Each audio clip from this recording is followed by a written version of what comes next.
Well, again, everybody, welcome back to the Trig Podcast of Joy Goes TV on this beautiful Monday night, January 6th. Yes, it's late at night here, 11 p.m. or so, recording a second episode. I did one, actually third. I did one in the car this morning that I trashed because it just wasn't very good. Didn't sound good. I didn't say anything worth keeping.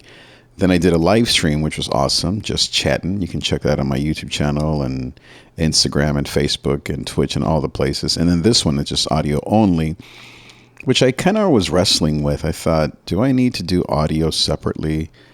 And every time that I ask that question or I doubt or second guess myself, the answer is yes. I just love audio podcasting alone. And to me, the live stream is just a different thing, different animal. Anyway, so I wanted to talk about how I hate counseling. Now, let me just be clear. I have been in counseling for 20 years, 15, 20 years, so a long time.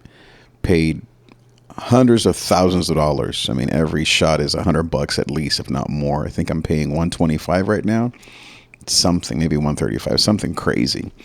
I just paid almost $400 today because I missed two previous appointments, and he charges me when I cancel within 24 hours, even though it was for really, really, really good reasons. But anyway, I think what I'm going to do next December is just not commit to any meetings in December. It's just too crazy for me as a church pastor in worship and all the rest. So anyway, that was a waste of money, but today was just terrible.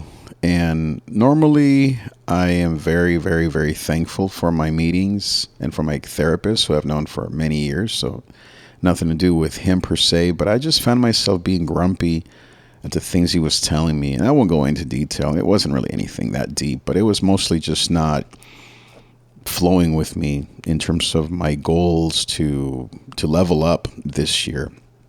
It is 2025. It is the sixth day of the year, and I didn't want to hear to keep it simple or to not overdo it or to have boundaries. That's all I've been doing, is playing it safe for 5 years, maybe longer, maybe 10.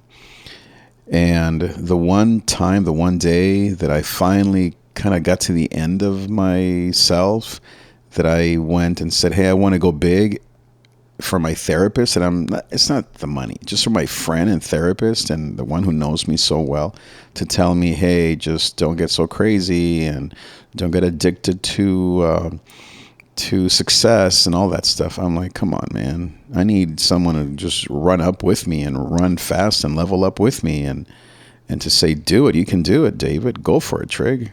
By the way, I'm noticing I don't like the whole Trig thing anymore. I think I'm going to go back to just David.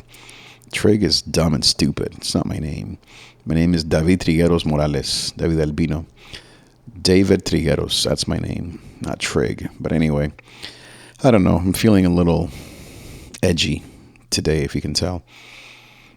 And so alongside of that, it got me thinking about a thing, because the reason why I podcasted this morning in the car was because my beautiful wife was recommending that I be more positive in the mornings, because I can tend to be a Debbie Downer in the mornings, which affects her and affects me most of all. So I was recording this morning, but then it ended up being too negative.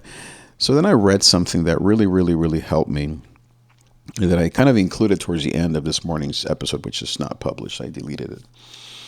And the quote is, I think it was from Twitter or X, and it was, be impossible to ignore, which reminded me of a book that I have. I think maybe that's the same title, which I need to finish. I haven't been reading at all in so long. I need to read. It says, I'm going to just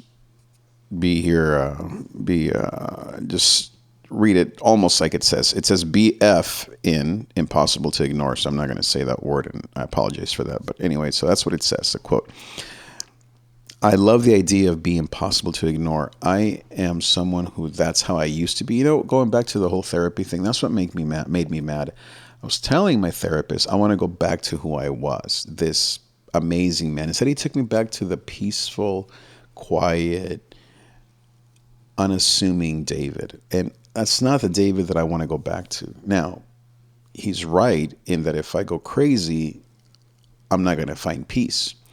The peace that I long for, or the success, or the drive, the dopamine hit, the high that I'm looking for, and he even called it a drug, it can, yeah, it can harm me. It can be, it could be bad. And so I understand that, and I do agree with that. But I still want to go big or go home, and I don't want to be forgotten. I don't want to go back to the wuss, the possum, the guy who lets people walk all over him. I want to go back to the powerful David, the King David, the beloved of God David, the worship, yes, the gentle, kind, of course, David. But when I've been in this hole of insecurity and fear and worry, and I'm not worthy and I'm failing, I don't want to go back to just peace. I want to go back to powerful, strong, and confident me. So this quote helped me to kind of live in that today. And even though I don't think I did today much, but it kind of helped me tonight. So it says, be impossible to ignore. Stand so tall that they can't look past you. Intoxicate with your presence. Be notorious. I love that. Be notorious. Remain on people's minds. Flow so freely that they will be scared of drowning in your thoughts. Don't be taken lightly. Oh man, how powerful. Today I had all these meetings where I was taken lightly. I played it safe. I didn't stand tall. I was not notorious. I did not remain on people's minds. I did not intoxicate with. I did none of this. I didn't stand tall. Instead, I shrunk. I had at least 2 meetings where I was just like, oh, okay, yeah, sure, okay, yes, sir, yes, sir, yes, sir. Being a yes man is the worst part of me. Don't be taken lightly. Be sure of yourself. Be irreplaceable. I read this book called Always Say No. I didn't say no to anything today. Instead, I said, yes, sir, yes, sir, yes, sir. Be sure of yourself. Be irreplaceable. Move so fast that no one can see where you're going. Give them something to chase. But never let them catch up with you. That's so good. Be more than what they bargained for. Make them hate you for being so good. Burn so brightly that you catch the whole world on fire. Man, that last part. Be so what now that you catch the whole, be so bright, burn so brightly that you catch the whole world on fire. I want to have a popular, famous podcast. I want to create content all day, every day. It's all I think about is creating content. I want that to bring me wealth and success and impact and influence.